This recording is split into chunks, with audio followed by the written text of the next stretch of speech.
Hello les investisseurs minimalistes, j'espère que vous avez la super forme. Et aujourd'hui, on se retrouve dans une vidéo où on va parler des actions à dividendes aristocrates. Alors, qu'est-ce qu'une valeur aristocrate des dividendes?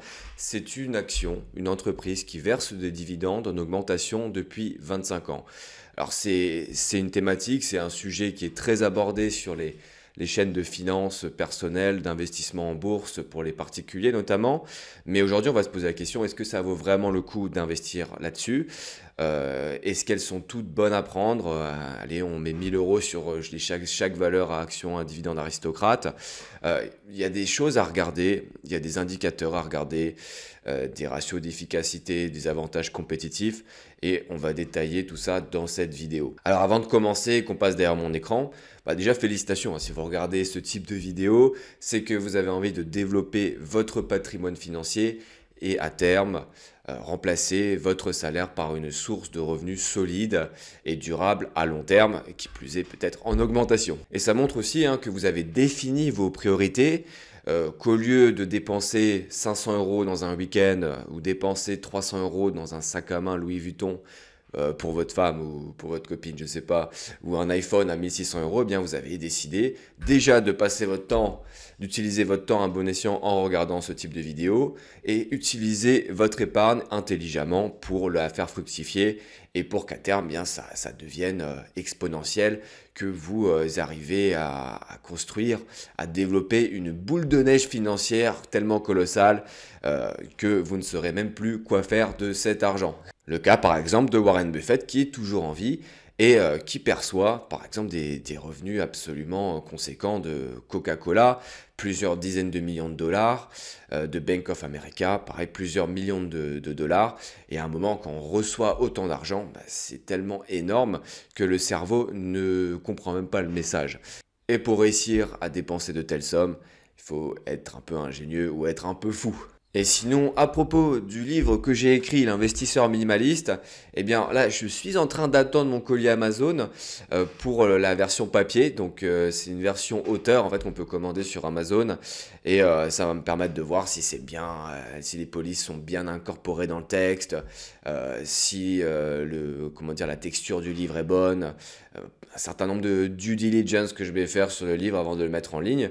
Mais il n'est pas encore en ligne au moment où je poste cette vidéo, mais il le sera dans les prochains jours. Donc si je le reçois et que tout est bon, je le mets en ligne. Et vous retrouverez le lien dans la description. Et je suis sûr que vous apprendrez plein de choses et que vous allez bien rigoler par la même occasion. Et sur ce, commençons notre analyse. Alors, les petits dividendes aristocrates, est-ce que c'est une bonne ou mauvaise idée? Alors, plusieurs points. Déjà, pourquoi est-ce qu'on achète des actions à dividendes aristocrates, donc en augmentation sur le long terme? Eh bien, c'est pour avoir des récurrents et en hausse sur plus de 25 ans. Certaines entreprises considérées comme aristocrates vous verseront des dividendes en augmentation de 2%, de 3%, des fois 10, des fois 15, 20.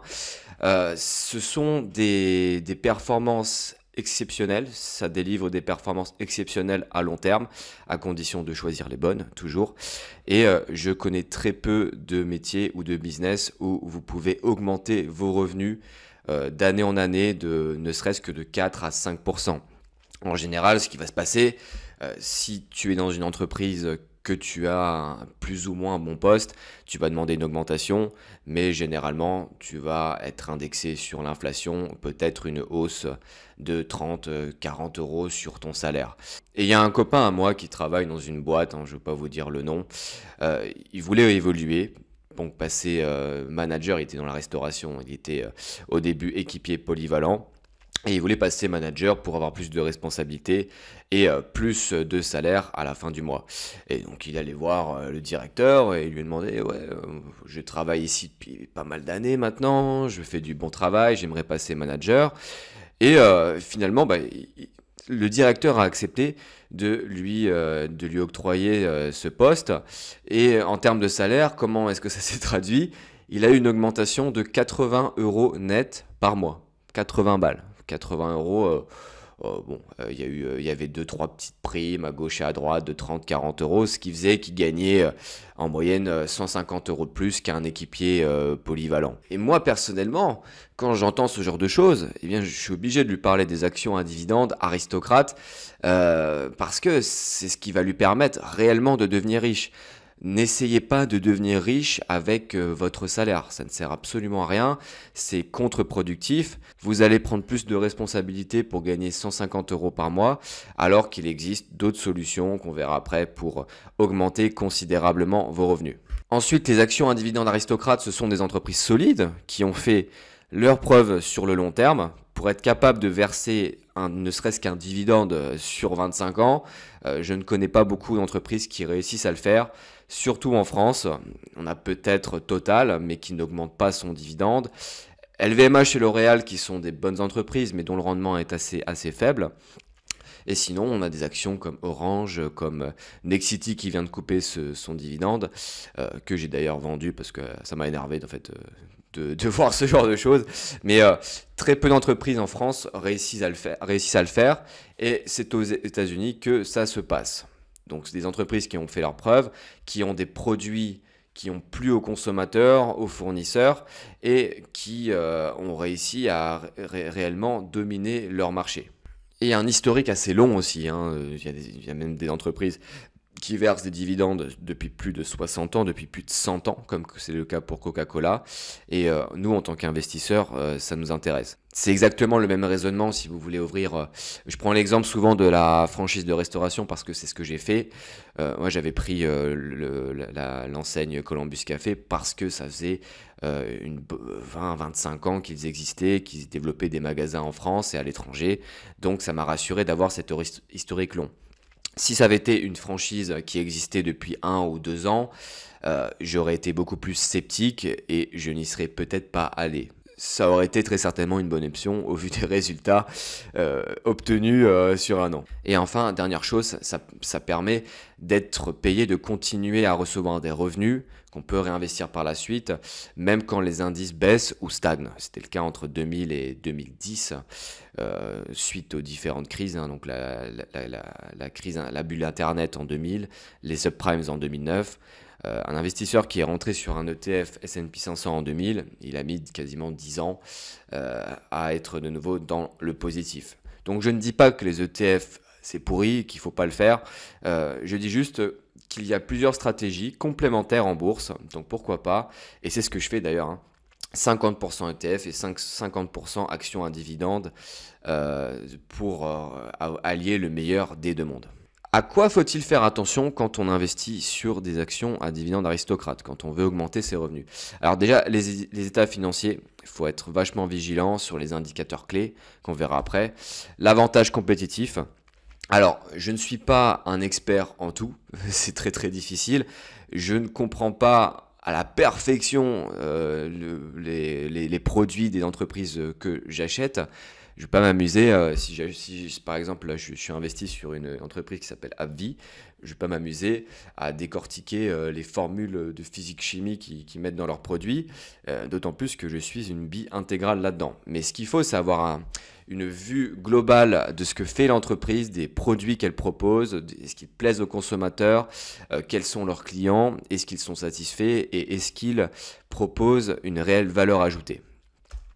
Ensuite, les performances boursières, ça ne trompe pas. C'est-à-dire que, bien sûr, les performances passées ne préjugent pas des performances futures, mais il y a une tendance qui se dessine à long terme et c'est un jeu de nombres, hein. C'est-à-dire que sur 10 entreprises que vous allez prendre, si elles vous affichent une performance de 80 à 100% sur 5 ans, il y a de grandes chances qu'au moins 6 ou 7 entreprises sur 10 réussissent à faire la même chose. Et pour les 2-3 autres qui stagnent, vous attendez 5 ans et après vous rééquilibrez sur ce qui marche. On ne peut pas être en gain absolu sur toutes les positions, mais ça nous permet quand même de voir une tendance qui se dessine. Même chose sur des actions qui baissent.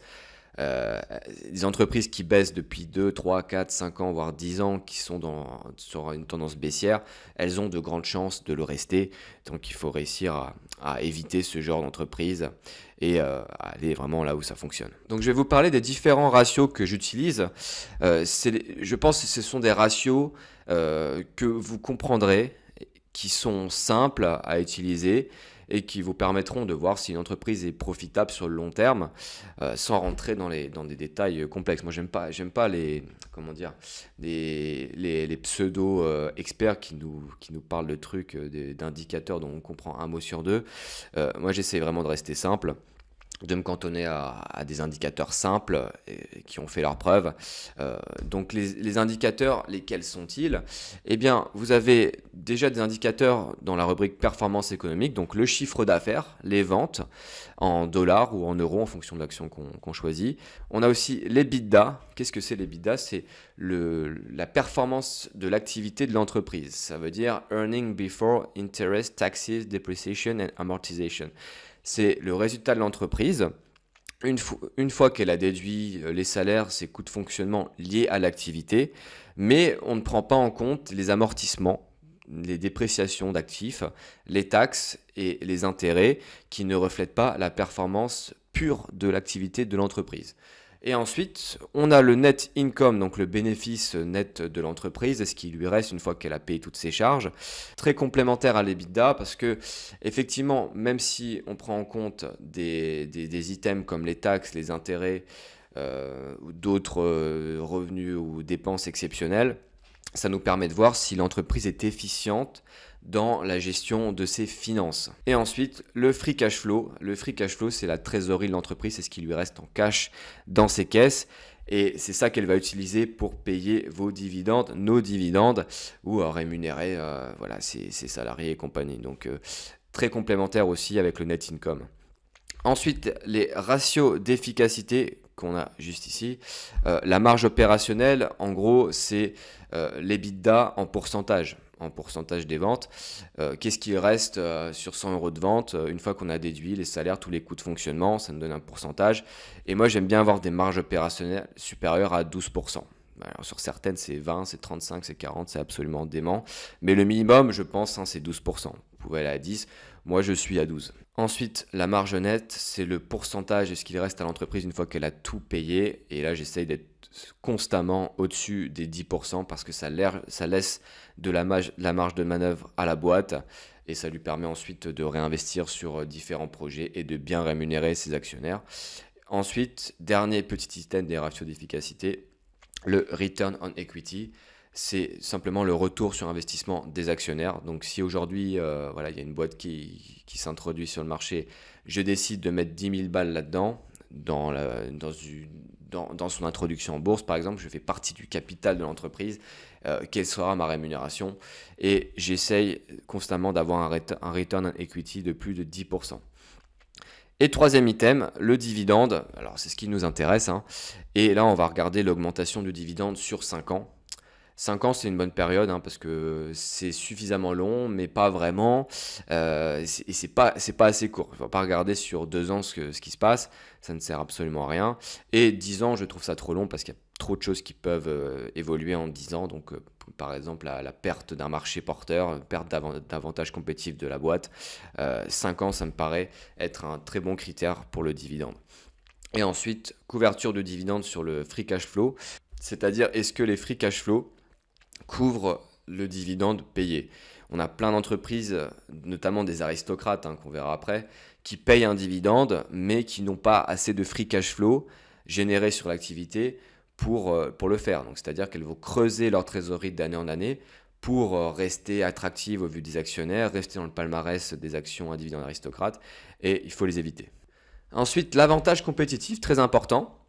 Il y a 3 choses qu'il faut regarder sur une boîte, sans pour autant être un expert. Là, je vous déstresse par rapport à ça. Vous n'avez pas besoin d'être des experts des produits de l'entreprise, mais il faut se poser les bonnes questions. C'est-à-dire, image de marque.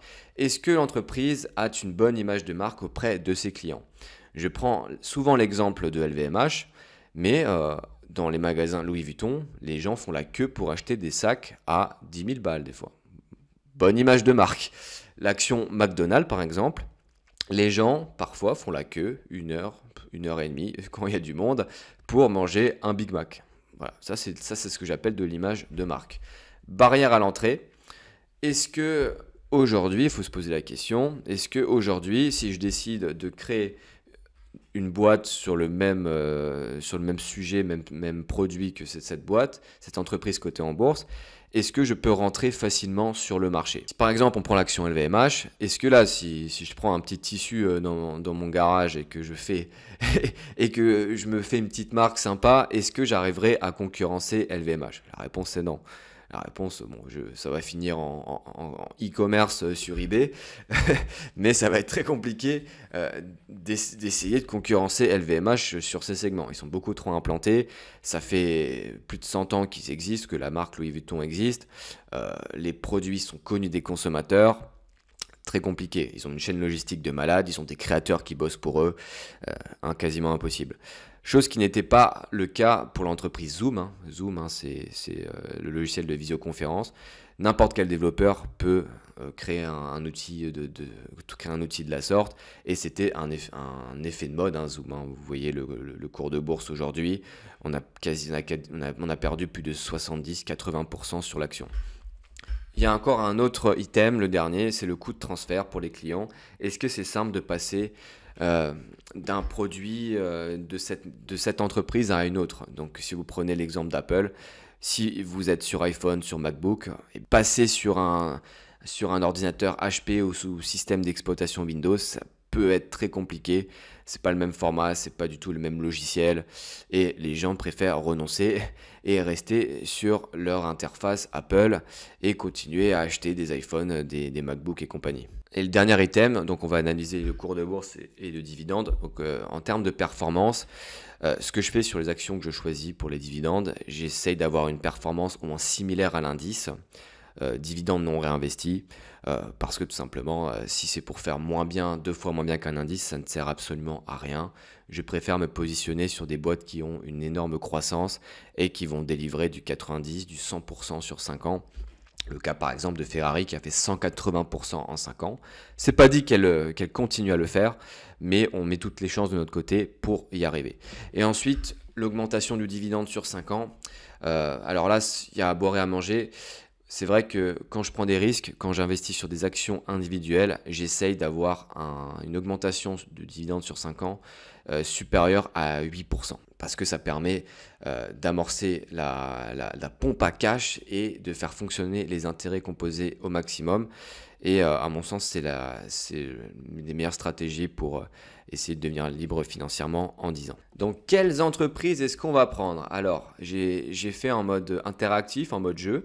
C'est-à-dire que j'ai tapé Action à dividende aristocrate et je suis tombé sur le site du Nasdaq où il vous liste les différentes actions à dividende aristocrate. Et donc on a par exemple AT&T, 3M, Walgreens, on a pas mal. Donc on va pas toutes les analyser, sinon vous serez encore sur cette vidéo jusqu'à après-demain. Ce que j'ai fait, c'est que j'en ai pris certaines au hasard et je les ai mis dans Plouf Plouf. Plouf Plouf, c'est un outil qui permet de faire des tirages au sort. Donc là, vous voyez, j'ai mis différentes actions que j'ai pris au hasard et on va les tirer au sort. Donc, quelle est la première entreprise qu'on va analyser? Donc, je tire au sort et qu'est-ce que ça me met? Walgreens. Ok, donc la première qu'on va faire, Walgreens. Là, Walgreens Boots Alliance, il me semble que c'est une chaîne de pharmacie, Walgreens Boots. On va regarder quand même qu'est-ce qu'ils font. Moi, je ne suis pas positionné dessus, mais Walgreens Boots. Et vous voyez que c'est important de regarder ce qu'ils font, entreprise. Donc, c'est une chaîne de pharmacie américaine qui est établie en 1901. Donc, on va regarder ce qu'on a vu avant. Donc, on est sur Seeking Alpha, Financials, revenus. Donc, on voit que les revenus, ils augmentent très légèrement. Donc, on passe de 120 milliards à 139 milliards en 2023, de 2019 à 2023, augmentation de 19 milliards du chiffre d'affaires. Au niveau de l'operating income, on était à 4,9 milliards en 2019 pour terminer en 2023 à 2,2 milliards, donc une baisse de 50%. Gros red flag déjà. Moi je vois ça, je vais pas dessus, je vous le dis direct. Mais on va quand même continuer. Il faut toujours laisser une chance à ces entreprises. C'est comme une fille, bon, elle fait un peu une blague de merde au restaurant où elle vient habillée en jogging une fois. Bon, c'est pas grave, on lui laisse une chance quoi. Net income, le résultat net. Donc on était à 3,9 milliards en 2019. Et on voit la baisse successive, 456 milliards en 2020 avec le Covid, 2,5, il remonte un peu à 4,3, et en 2023, ils perdent de l'argent, ils perdent 3 milliards. Après, à quoi est-ce que c'est dû? Là, ça demande une analyse vraiment complète là-dessus. Mais le fait est que on a un bénéfice qui est instable et qui est négatif pour la dernière année. Ensuite, on va regarder les cash flows qui ont été générés par la boîte. Donc on descend. Et moi, ce que j'aime bien regarder, c'est le cash from operation. Donc on était à 5,5 milliards en 2019 pour une bonne petite stagnation pendant 3 ans, comme on peut voir là. Une bonne baisse en 2022 et encore une plus grosse baisse en 2023, donc divisé par 2. Donc pas très fou l'artiste. Ensuite, je peux regarder quoi? Je vais regarder aussi le free cash flow per share. Le free cash flow, ça prend en compte la dette, tous les intérêts qu'elle paye. Donc, on était à 4,22 de free cash flow per share en 2019 pour être à 0,16 $ en 2023. Voilà, c'est encore une fois un red flag. Une entreprise qui a pris quand même un petit bouillon. On va regarder la profitability. L'EBITDA margin, la marge sur l'EBITDA, 2,57%, bien en dessous des 12% qu'on visait précédemment. Net income margin, là on est dans le négatif, c'est-à-dire qu'elle perd de l'argent. Return on common equity, moins 34%. Voilà, si j'investis 1000, je perds 340. Est-ce que vous allez sur ce type de boîte? Je ne pense pas. Ensuite, on va regarder l'évolution du dividende. Donc, rappelez-vous, on était à 0,16 de free cash flow per share. Elle verse un dividende annuel de 1 $, c'est-à-dire qu'elle creuse la trésorerie tous les ans. Donc, pas bon encore. Et là, il faut faire attention parce que là, on a un rendement sur dividende de 5,82 et on se dit, quelqu'un qui ne connaît pas, qui a regardé 2-3 vidéos sur le sujet, il se dit 5,82%, c'est une valeur aristocrate, allez je l'achète. Pas du tout, il faut faire attention à tout ce qu'on a vu avant. Donc le dividende, voilà, le free cash flow, alors oui, 47 ans d'augmentation des dividendes, mais ça ne suffit pas, On va regarder maintenant la performance de l'action par rapport au S&P 500. Regardons tout ça. Là, c'est déjà mis sur Seeking Alpha. On voit que le S&P 500 en 5 ans, il a pris 81%. Donc c'est exceptionnel, je vous rassure. Ça va pas tout le temps faire du 15%, voire on est quoi sur 17-18% par an en moyenne là, sur 5 ans. Je pense pas que ça va continuer. Là, on est sur un bull run de fou. Mais on voit que l'action Walgreens, elle est à moins 67%. Résultat des courses, est-ce que ça sert à quelque chose? Est-ce que c'est intelligent d'investir sur Walgreens?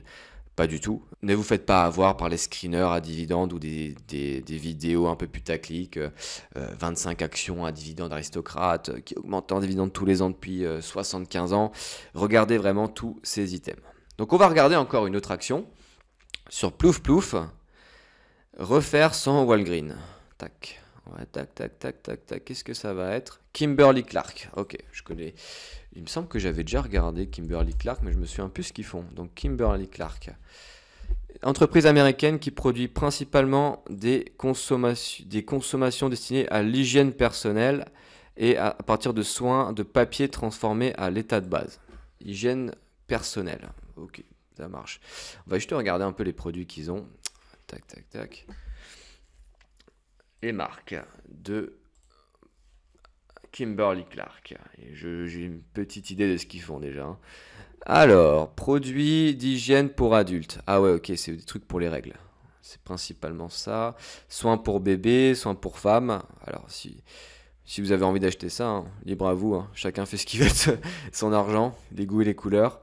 Du papier de l'essuie-tout qu'ils font. Euh, Ah oui, ça c'est des distributeurs de papier, hein. Quand vous allez aux toilettes dans un restaurant, bah, vous avez des distributeurs de papier. Alors moi déjà je vois un gros red flag, c'est au niveau de l'avantage compétitif. C'est-à-dire que, ah bon, ça là, le papier pour s'essuyer les mains, je pense que, ils n'ont pas inventé l'eau chaude et que quelqu'un qui rentre sur le marché peut très facilement l'imiter. De cette manière, ça pareil, hein, en termes de coût de transfert, imaginez vous avez un restaurateur qui a un distributeur de papier Kimberly-Clark, il peut le changer du jour au lendemain. Donc moi je vois pas trop d'intérêt. Pour les soins pour femmes, les soins pour bébés, il me semble qu'il y a d'autres concurrents qui sont déjà positionnés. Il me semble que Procter et Gamble, de mémoire, ils font ce genre de produits, avec Pampers notamment. Donc on n'a pas vraiment d'avantage compétitif, hein. Regardons maintenant les résultats de Kimberly-Clark. Kimberly-Clark Corporation. Financials. Income statement. Donc au niveau des revenus, qu'est-ce que ça donne? On était à 18 milliards en 2019, 19, 19, 20, 20 en 2023. Donc on a une très légère augmentation. C'est pas une augmentation où là je me dis oh putain ça envoie du lourd.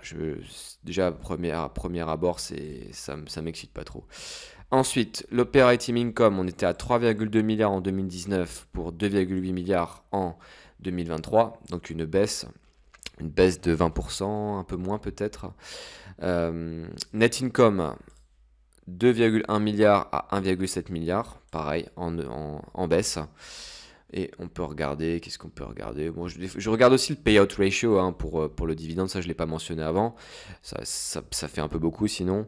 Mais voilà, on est à 90% de payout ratio en 2023, c'est-à-dire que l'entreprise verse 90% de ses bénéfices aux actionnaires. Ça montre une chose, c'est qu'elle n'a plus d'idées, elle ne sait plus où investir, l'innovation n'est plus au cœur de ses préoccupations, donc là il faut s'inquiéter. Ensuite, profitability, EBITDA margin, donc 18% d'EBITDA margin, donc ça veut dire que voilà, une très bonne marge sur les produits, une très bonne performance opérationnelle, un net income de 9%, inférieur aux 10%, mais ce sont quand même de très bons indicateurs. Ça veut dire que l'entreprise est efficiente dans ses finances. Return on equity. Là par contre on me fait un 209%. Moi quand je vois ça je comprends pas trop. Souvent c'est qu'il y a un truc derrière. On va pas aller dans le détail, mais voilà, je reste sceptique sur leur truc à 209%. Ensuite on va regarder, on n'a pas fait les cash from operation. Le cash flow, qu'est-ce que ça donne? Cash from operation, 2,7 milliards, 3,7, 2,7, 2,7, 3,5. Donc là, pareil, on a un bon redressement en 2023, mais c'est pas linéaire. Alors, bien sûr, des augmentations tous les ans, très compliqué, mais moi j'aime bien voir au moins la progression sur 2-3 ans et que ce soit stable dans le temps. C'est pas un montant stratosphérique des 3,5 milliards. Sur certaines boîtes, des fois on fait du plus 50% en 5 ans. Maintenant, regardons le charting. Sur 5 ans, qu'est-ce que ça nous donne? Sur 5 ans, vous voyez que la performance de la boîte, c'est 7%. Ça s'explique principalement, hein, à cause de tout ce qu'on a vu, hein, donc le chiffre d'affaires qui stagne quasiment, le bénéfice aussi qui n'est pas fulgurant, avec le payout ratio à 90%, ça nous donne plein d'indicateurs, avantages compétitifs inexistants, et là ça se traduit dans le cours de bourse, hein, c'est implacable, hein, c'est-à-dire que vous avez mis 10 000 euros là-dessus, vous avez gagné pas grand-chose, hein, vous avez gagné 700 euros sur 5 ans, alors que le S&P 500 il fait 81%, donc aucun intérêt. On va regarder le dividende, hein. J'ai remarqué que j'avais oublié de le faire pour la première, mais le dividende, l'augmentation moyenne, c'est 3%. 3% par an d'augmentation moyenne, donc c'est en dessous de l'inflation. Donc c'est une boîte sur laquelle je ne me positionnerai pas. On va juste regarder ce qu'il faisait Walgreen, hein, pour l'augmentation du dividende. Walgreen Boot Alliance. Tac, ils sont où là? C'est avec un L. Donc on est ici, ouais, augmentation sur 5 ans, on est à moins 0,35%, c'est-à-dire qu'ils baissent d'année en année leurs dividendes. Donc déjà ces 2 premières boîtes, on peut les enlever. On va en faire une dernière quand même, et après je vous présenterai une boîte qui envoie du lourd. On va refaire sans Kimberly-Clark, peut-être qu'il y a une action dans tout ça qui va être pas mal. Donc T. Rowe Price, ça c'est de l'asset management, c'est de la gestion d'actifs hein, qu'ils font. Hop, T. Rowe Price. T. Rowe Price, c'est de la gestion active même. Hein. Entreprise, machin. Ouais, helping client. Ah oui, ok. Global Investment Management, dedicated to helping client and achieve long-term success. On va regarder, qu'est-ce qu'ils font les petits? Insight.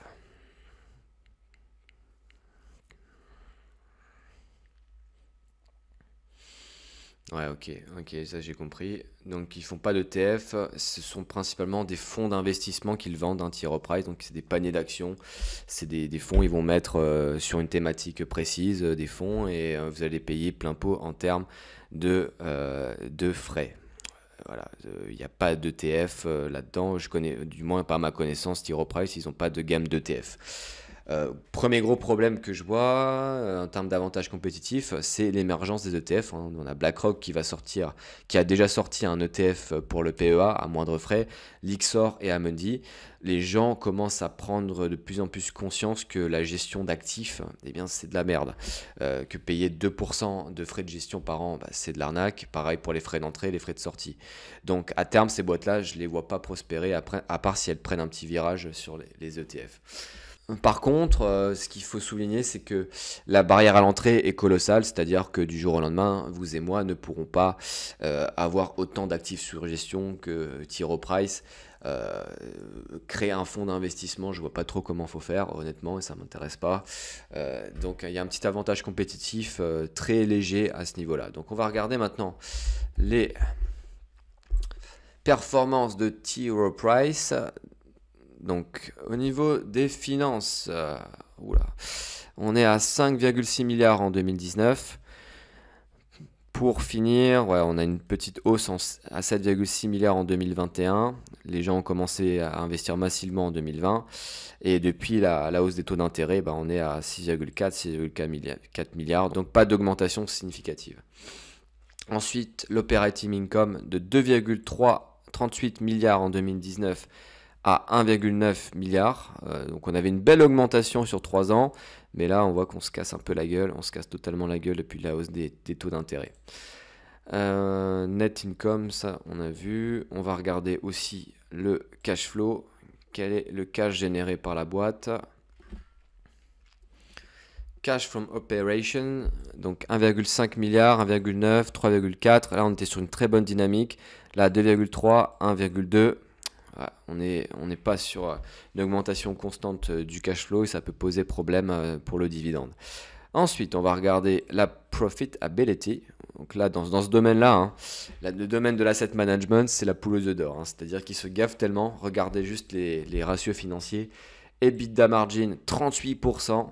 Bordel de merde. Net income, 29%. Return on equity, 20%. Donc là, on est sur une boîte qui est quand même meilleure que les autres entreprises. Donc on va regarder sur le plan fondamental, bien sûr. Hein. Donc on va regarder le dividende. Qu'est-ce que ça donne? Le dividende, ah oui, sur 5 ans, on est à 11% d'augmentation moyenne. Le payout ratio, il est à 59, donc c'est un bon indicateur. L'annual payout, il est à 4,96. Il faut juste regarder le free cash flow par share après. Et pour un dividende yield de 4,44%. Plutôt pas mal. Donc quel est le cash flow per share? Regardons. Free cash flow par share. Ah oui, là on est en dessous. C'est-à-dire qu'ils versent plus de dividendes qu'ils ont de cash dans les caisses. Mais si on regarde en 2021, le cash il a explosé, donc ça leur a permis à mon avis de faire pas mal de réserves à ce niveau-là. Donc cette boîte, qu'est-ce qu'elle nous fait par rapport au S&P 500? Donc qu'est-ce que j'en pense? Sur le plan fondamental, elle est meilleure que les autres, mais on a cette baisse qui est liée à la hausse des taux d'intérêt. très sensible à ses conditions de marché.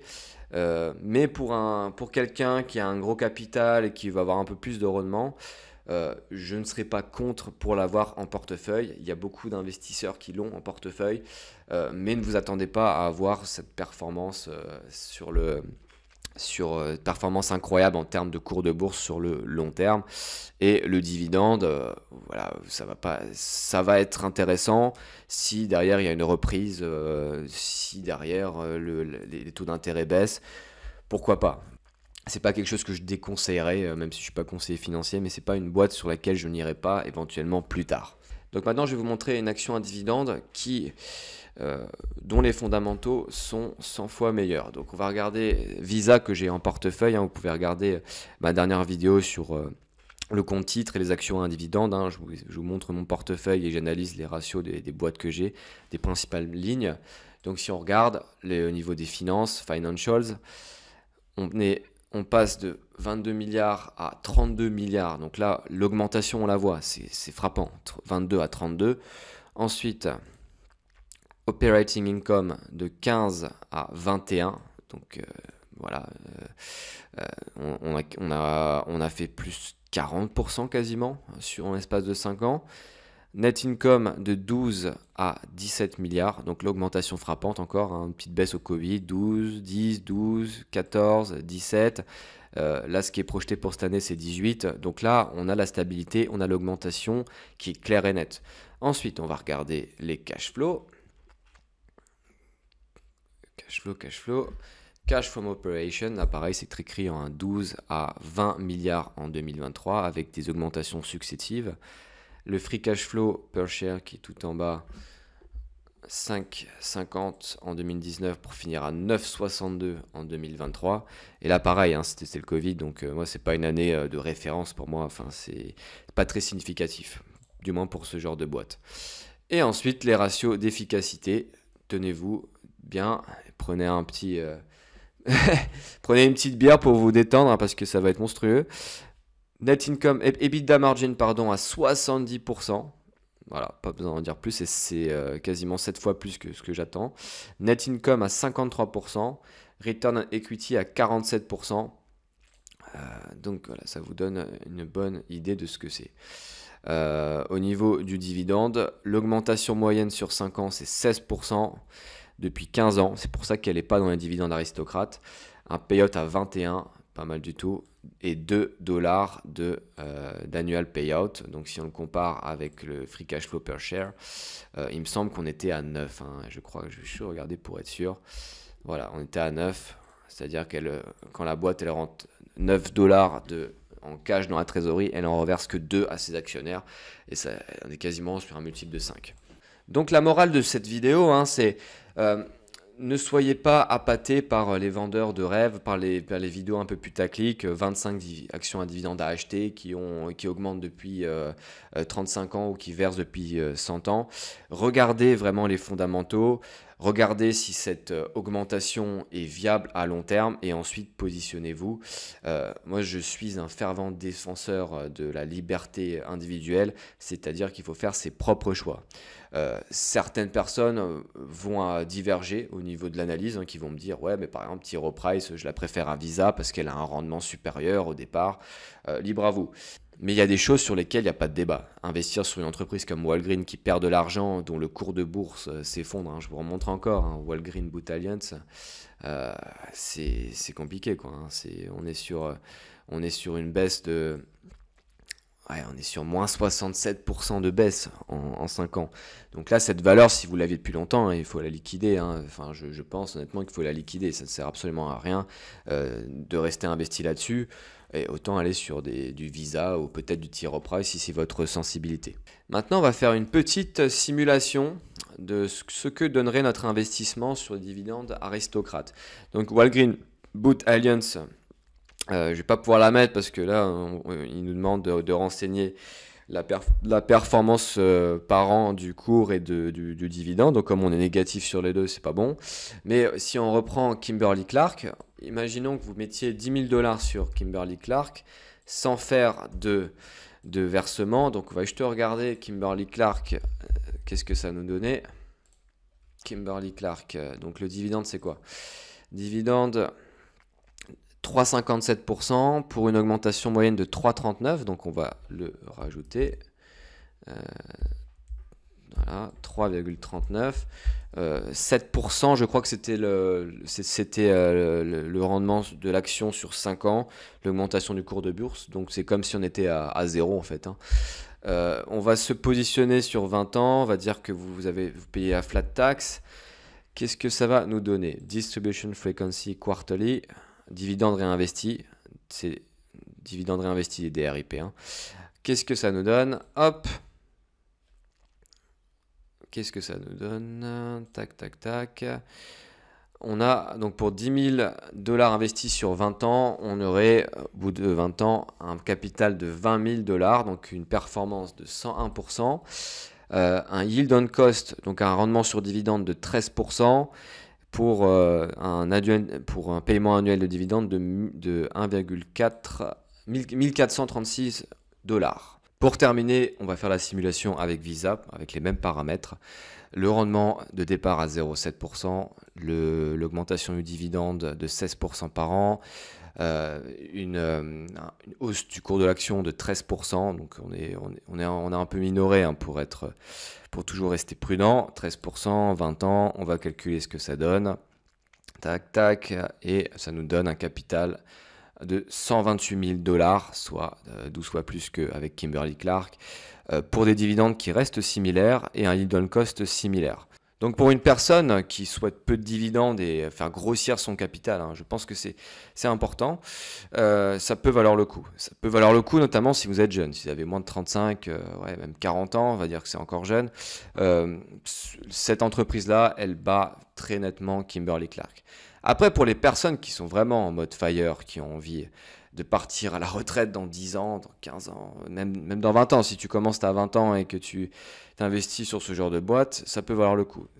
Il y a des actions effectivement qui ont les mêmes caractéristiques, mais qui proposent un rendement de départ un peu plus élevé. Donc 2,8%, c'est le cas de Fastenal qui est à 2,8 en ce moment. 16%, c'est pareil, c'est l'augmentation de cette entreprise.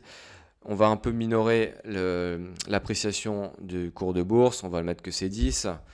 Et tac, calculate dividend, nos 10 000 $, et il se transforme en 112 000, pareil que Visa, sauf que le dividende annuel, il sera nettement plus élevé, il est 10 fois supérieur quand même, juste avec un rendement initial supérieur de 2%. 11 000 $ de dividende contre les 1400 de Visa, pour un yield on cost de 91%. Donc on voit par contre que là, la performance, elle se fait sur le dividende. Le challenge, ça va être de définir ce que vous voulez. Est-ce que vous voulez du capital? Est-ce que vous voulez du dividende? Est-ce que vous voulez les deux? Est-ce que vous voulez quelle proportion? Et en fonction de ça, vous faites vos propres arbitrages, vos propres investissements. C'est d'ailleurs quelque chose que je propose dans mon unique formation qui est sur mon site internet. Ça, vous pouvez y accéder, notamment si vous rejoignez la formation offerte sur 3 jours où je vous apprends les bases de la bourse. Après, il y a une formation beaucoup plus détaillée qui est payante, bien entendu, où il y a vraiment du suivi. On va dans le détail, dans l'analyse, c'est un truc de fou, quoi. Donc, si ça vous intéresse, le lien se trouve dans la description. Sinon, merci d'avoir regardé cette vidéo jusqu'à la fin. Bonne journée, bonne soirée et à très bientôt les investisseurs minimalistes.